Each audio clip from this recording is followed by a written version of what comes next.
নমস্কার, welcome to a new video. আপনারা দেখছেন home is the first school YouTube channel. আজকে আমি আলোচনা করব আপনারা অন্যজনকে দেশের নাম সম্পর্কে কিভাবে বলবেন, সেটা ইংরেজিতে। আপনারা সবাই যেই দেশেই বা যে জায়গার অন্তর্গত সেই জায়গার নাম আশা করি সবাই জানেন। যেমন আমি ভারতবর্ষে থাকি বা আমি ভারতবর্ষ দেশে বসবাস করি, তাহলে আমি বলতে পারি আমার দেশ ভারতবর্ষ। এইবার এই বাক্যটিকে যখন আমি ইংরেজিতে বলবো তখন আমাকে কিছু শব্দ বা বাক্যাংশের প্রয়োজন হবে, কিন্তু যে শব্দগুলো আমি আজকে ব্যবহার করব সেগুলো আমি আগেই ক্লাসগুলিতে আলোচনা করেছি। আবার ব্যবহারের মধ্য দিয়ে আপনাদের ওইগুলো একবার মনে করিয়ে দেব। তো বাক্যটি আমি কি বললাম, যে আমার দেশ ভারতবর্ষ। এই বাক্যটিকে আমি দুটি ভাগে ভাগ করতে পারি, একটা হচ্ছে আমার দেশ, আরেকটা ভারতবর্ষ। আমার দেশ এখানে দুটো শব্দ আছে, একটা হচ্ছে আমার আর একটা হচ্ছে দেশ, যার দুটোর ইংরেজি আমি আগে বলেছি। আমার ইংরেজি হচ্ছে মাই আর দেশ ইংরেজি হচ্ছে কান্ট্রি। এবার ভারতবর্ষ এর ইংরেজি হলো ইন্ডিয়া। তাহলে যদি আমি বাক্যটা তৈরি করি, বাক্যটা হবে মাই কান্ট্রি ইন্ডিয়া। কিন্তু বাক্যটি ভুল। বাক্যটি কেন ভুল? কারণ এই বাক্যে কোনো ভার্ব নেই। আমি আগের ক্লাসে বলেছিলাম যে একটা বাক্য তৈরি করতে তিনটে জিনিস খুব প্রয়োজন। প্রথম হচ্ছে সাবজেক্ট, তারপর ভার্ব, তারপর অবজেক্ট। তো এখানে সাবজেক্ট ও অবজেক্ট আছে কিন্তু কোনো ভার্ব নেই। তাই এই বাক্যটিকে সম্পূর্ণ করতে গেলে অবশ্যই একটি ভার্বের প্রয়োজন। আমি আগের ক্লাসে এটাও বলেছিলাম একটা ছোট ভার্বের কথা। ভার্বটি ছিল ইজ। ইজ এই ভার্বটি এখানে ব্যবহৃত করব।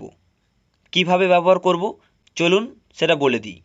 আমার দেশ ভারতবর্ষ, কিন্তু এর অন্তর্নিহিত মিনিং বা অন্তর্নিহিত বাংলা অর্থ হচ্ছে এটাই যে আমার দেশ হয় ভারতবর্ষ, কিন্তু বাংলা উচ্চারণে বা বাংলা বাক্য উচ্চারণে আমরা হয় শব্দটাকে খুব একটা ব্যবহার করি না। এখানে মাই কান্ট্রি হচ্ছে সাবজেক্ট, ইজ বসালাম ভার্ব, আর ইন্ডিয়া সেটা হচ্ছে অবজেক্ট। বাক্যটা হয়ে যাবে মাই কান্ট্রি ইজ ইন্ডিয়া। এবার একটা কথা বলে দিই, আমি আগের ক্লাসে এটা বলেছিলাম, আশা করি আপনাদের সবার মনে আছে। প্রতি ইংরেজি বাক্যের প্রথম লেটার আর কোনো যদি বাক্যের মধ্যে নাম থাকে তার প্রথম লেটার অবশ্যই বড় হাতের বা ক্যাপিটাল লেটার করতে হবে। এখানে বাক্যটিকে ভালো করে লক্ষ্য করুন, আপনারা দেখতে পাবেন আমি বলেছি মাই কান্ট্রি ইজ ইন্ডিয়া। এর প্রথম হচ্ছে, এই বাক্যটার প্রথম হচ্ছে মাই, যার এম ক্যাপিটাল, এবং এখানে একটা নাম রয়েছে সেটা হচ্ছে ইন্ডিয়া, যার আই ক্যাপিটাল আমি লিখেছি। তাহলে মায়ের এম ক্যাপিটাল এবং ইন্ডিয়ার আই ক্যাপিটাল আমি লিখেছি। আশা করি সবাই বুঝতে পেরেছেন। কিন্তু আমার দেশ বাদ দিয়েও অনেক দেশ বিদেশ রয়েছে। যেমন আমি কিছু উদাহরণ হিসাবে ব্যবহার করতে পারি আমেরিকা, বাংলাদেশ, নেপাল, ভুটান ইত্যাদি। যদি আমি আমেরিকা বলি তাহলে আমেরিকা কিন্তু আমার দেশ নয়, কিন্তু আমাদের কোনো আত্মীয় স্বজন বা বন্ধুর বাড়ি থাকতে পারে। তো এই বন্ধুর বাড়ি আমেরিকায় আছে, তাহলে সেই বন্ধু যদি আমাদের বাড়ি আসে তাহলে আমি তাকে বলতে পারি যে তোমার বাড়ি আমেরিকায় বা তোমার দেশ আমেরিকা। এর ইংরেজি কি হবে?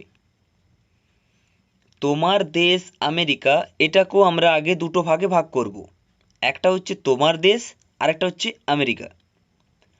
তোমার ইংরেজি ইয়োর, দেশ ইংরেজি কান্ট্রি, আর আমেরিকার ইংরেজি আমেরিকা। এই বাক্যটিকে সম্পূর্ণ করতে গেলে আমাদের অবশ্যই ইজ ভার্ব নিয়ে আসতে হবে। বাক্যটি তাহলে কি হবে? তোমার দেশ হয় আমেরিকা। এবার এদের ইংরেজি বসানো যাক। তোমার ইংরেজি ইয়োর, দেশ ইংরেজি কান্ট্রি, হয় ইংরেজি ইজ, আর আমেরিকা ইংরেজি আমেরিকা।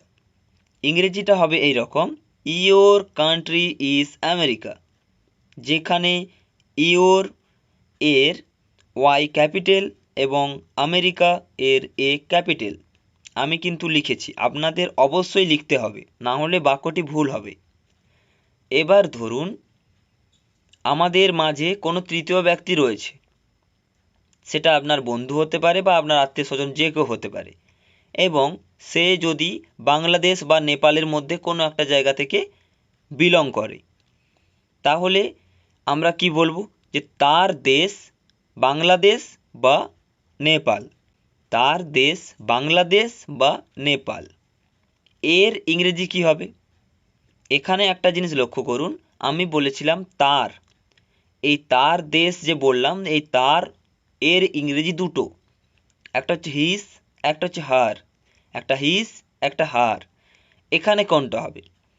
আমি একটু আগেই বললাম, ধরুন কোনো তৃতীয় ব্যক্তি আপনার বন্ধু, সেটা ছেলে বন্ধু হতে পারে, সেটা মেয়ে বন্ধু হতে পারে। আমি ছেলে দিয়েই বলছি, ছেলে বা পুরুষ বোঝালে অবশ্যই হিস হয়। তাহলে তার দেশ বাংলাদেশ বা নেপাল, এর ইংরেজি হবে তার দেশ, এটা একটা আলাদা, বাংলাদেশ বা নেপাল এটা একটা আলাদা, দুটোকে আলাদা আলাদা করলাম।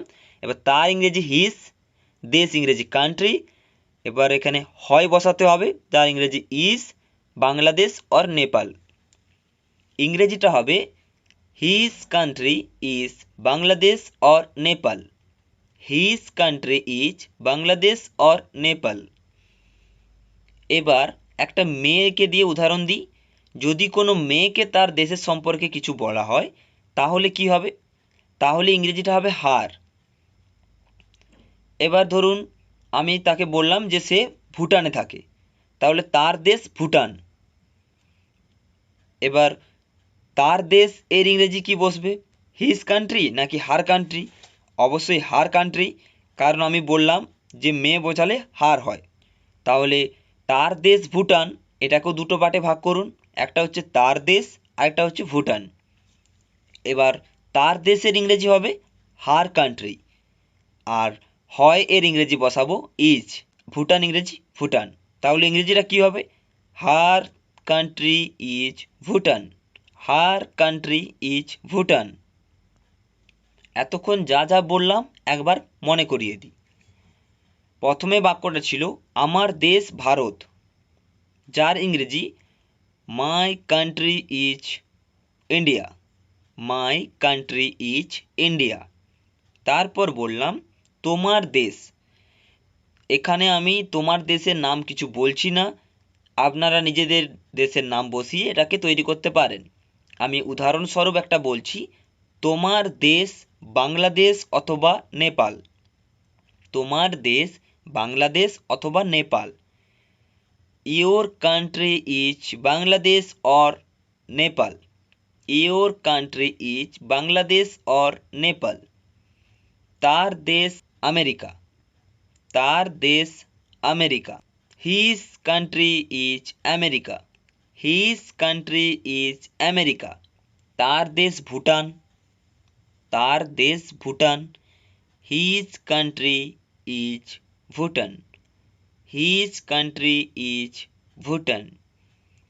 এইবার আমি যা যা বললাম এগুলোকে অনেকবার ধরে পড়ে মুখস্থ করে নিন। আপনারা খাতায় নোট করতেও পারেন পরে ব্যবহারের জন্য।